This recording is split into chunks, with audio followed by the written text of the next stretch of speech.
네, 안녕하세요. 윤앤리 이기루 변호사입니다.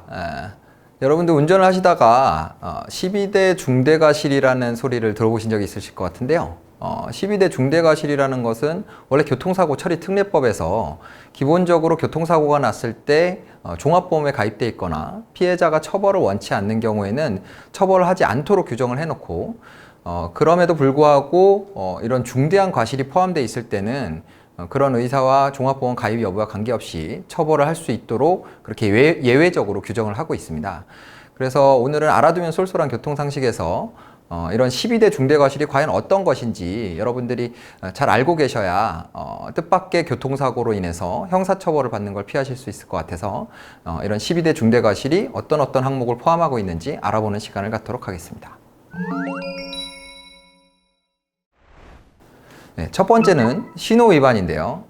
신호등이 지시하는 신호 또는 교통정리를 하는 경찰관의 신호를 무시하고 운행을 하다가 교통사고가 발생했을 때 신호 위반 교통사고로 12대 중대과실의 하나인 신호 위반 사고로 취급이 됩니다.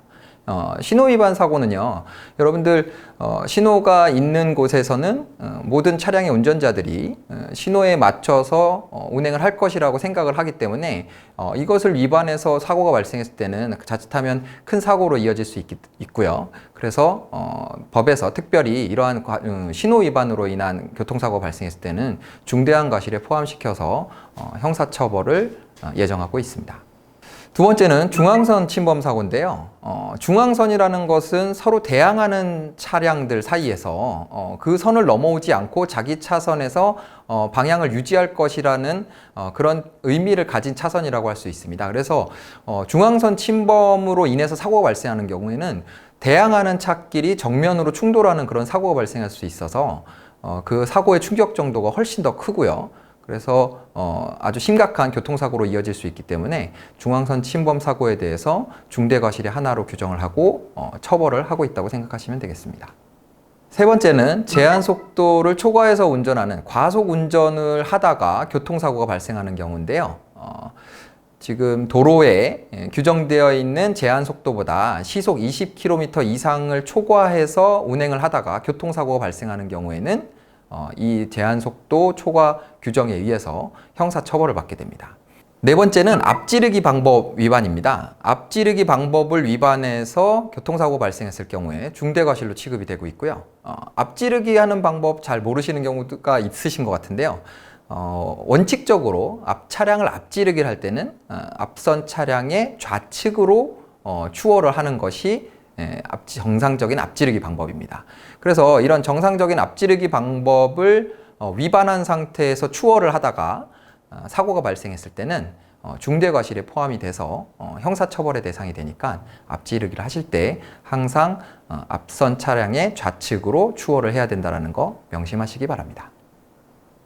다섯 번째는 횡단보도 사고인데요. 횡단보도에서 보행자가 보행을 하고 있을 때 보호 의무를 위반해서 사고를 발생시키는 경우에는 중대과실에 포함돼서 형사처벌의 대상이 됩니다. 그래서 횡단보도 보행자에게는 절대적으로 차량에 대해서 우선권이 보장된다고 생각하시면 되고요.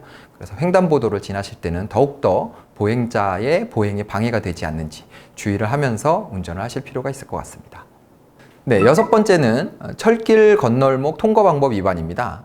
철길 건널목을 요즘은 많이 마주치지는 않는데요. 철길 건널목을 통과할 때도 정해진 방법이 있습니다. 일단 정지선이 있는 곳에서 반드시 일시 정지를 한 후에 기차가 오고 있는지 안 오는지 확인을 하고 건너도록 되어 있고요. 신호기가 설치되어 있는 곳에서는 신호를 따라서 통과하면 되겠죠. 이러한 철길 건널목 통과 방법을 위반한 교통사고에 대해서 중대과실로 지정을 한 이유는 기차에는 많은 승객들이 타고 있기 때문에 철길에서 차량과 기차가 사고가 났을 때는 수많은 사람들이 피해를 볼 수 있는 그런 상황을 맞이할 수 있거든요.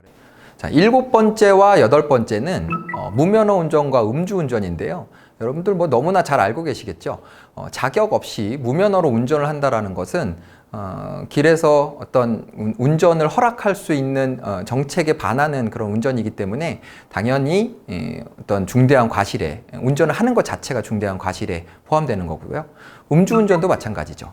음주를 한 상태에서 운전을 한다는 것은 언제든 사고의 위험에 노출될 수 있고 또 다른 선의의 피해자들이 발생할 수 있기 때문에 운전을 하는 것 자체가 중대한 과실에 포함된다고 생각하시면 됩니다. 그래서 이런 무면허 운전이나 음주운전 상태에서 교통사고가 발생했을 때 중대한 과실로 형사처벌을 받게 된다는 거 꼭 명심하시기 바랍니다.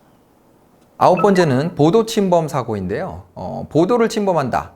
그 사람들이 다니는 차량이 다닐 수 없는 곳을 침범해서 사고가 발생했을 때 중대과실로 취급돼서 형사처벌을 받습니다. 이건 보행자 보호 의무 위반이랑 동일한 선상에서 보시면 되겠는데 보도를 지나다니고 있는 보행자들은 차량이 어떤 보도로 침범을 해서 운행을 할 거라고 생각하기가 어렵겠죠. 10번째는 승객 추락 방지 의무 위반인데요. 운전자가 아닌 승객이 승하차를 하면서 교통사고가 발생했을 때 중대과실로 취급을 해서 형사처벌을 하고 있습니다. 그래서 승객 추락 방지 의무라고 했을 때 보통 사람들이 버스나 지하철 이런 그 대중교통 수단에서만 승하차에 대한 그런 규정이 있는 것으로 생각하실 수 있는데 이 규정은 모든 차량에 적용이 되는 거고요. 또 택시나 이런 차들 또는 도로에서 잠시 정차해서 사람을 승하차를 할 때 보면 뒤쪽에서 오토바이가 오거나 이래서 사고가 발생하는 경우가 있는데 이런 것들까지 승객이 승하차할 때 운전자가 신경을 써서 승객 승하차 시에 사고가 발생하지 않도록 안전 의무를 규정하고 있다고 보시면 될 것 같습니다. 11번째는 어린이 보호구역 안전운전 의무 위반입니다. 어린이 보호구역에서 안전운전을 하지 않아서 교통사고가 발생했을 때 형사처벌을 하고 있는데요. 어린이 보호구역 같은 경우에는 제한 속도를 시속 30km 이하로 규정을 하고 있고 또 더욱더 그 구역 내에서는 주정차도 위반으로 취급을 하는 정도로 어린이 보호를 위해서 특별히 규정을 하고 있습니다. 네, 마지막으로 12번째는 화물 고정 조치 의무 위반입니다. 화물 고정을 제대로 하지 않아서 교통사고가 발생했을 때 중대한 과실로 취급해서 형사처벌을 하고 있는데요. 이 규정은 2017년 12월에 새롭게 도입된 중대과실 중에 하나고요. 이러한 그 화물의 낙하물로 인해서 교통사고가 빈번하게 발생을 하다 보니까 화물차를 운전하는 사람들 또 화물을 싣고 운전하는 사람들에게 화물에 대한 고정을 확실하게 해서 낙하물로 인한 사고가 발생하지 않도록 주의 의무를 부과시킨 거라고 보시면 될 것 같습니다.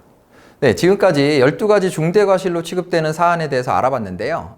한 가지 부연 설명을 드리자면 이러한 중대과실로 형사처벌을 받게 되는 사안의 경우에 그 과실이 직접적인 사고의 원인이 됐을 때 중대과실로 취급된다라는 부분입니다. 가령 예를 들자면 중앙선 침범으로 인한 사고라고 하더라도 그 중앙선을 침범한 것 때문에 사고가 난 것이 아니고 단지 중앙선을 침범한 자리에서 사고가 난 것만으로는 중대과실로 취급되지 않는다는 거죠. 또 화물 고정 조치 의무 위반 사고의 경우에도 이미 낙하물이 떨어져 있는 상태에서 다른 차량과 사고가 났을 때는 화물 고정 조치 의무 위반 사고가 되지는 않습니다. 그래서 구체적인 사안에 따라서는 그러한 중대 과실 의무 위반에 해당하는 사고처럼 보일 수 있어도 실제로 중대 과실이 적용되지 않는 경우도 있으니까요. 혹시 본인이 사고가 나서 이런 사고가 형사처벌의 대상이 된다 했을 때는 과연 그것이 정말로 중대 과실로 취급되는 게 맞는지에 대해서 전문가에게 한번 상담을 받아보시는 것도 좋은 방법일 것 같습니다. 네, 오늘 알솔 교통상식 시간에 12가지 중대과실에 대해서 알아봤고요. 여러분들 그 교통사고에 있어서 중대한 과실이라는 것은 형사처벌의 대상이 됩니다.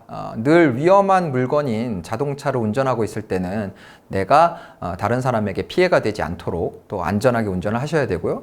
그리고 오늘 설명드린 12가지 중대과실은 그 중에서도 아주 빈번하게 일어나는 의식 중에 무의식 중에 빈번하게 일어나는 그런 과실에 해당되니까요. 잘 알아두고 계셨다가 운전을 할 때 이런 중대 과실에 해당되는 그런 행위들을 하지 않고 안전운전을 하셔서 교통사고로 형사처벌을 받는 일이 없도록 그렇게 유념하시면 좋을 것 같습니다. 그럼 알아두면 쏠쏠한 교통상식은 다음 시간에도 더 유익한 교통정보로 찾아뵙도록 하겠습니다. 안녕히 계세요.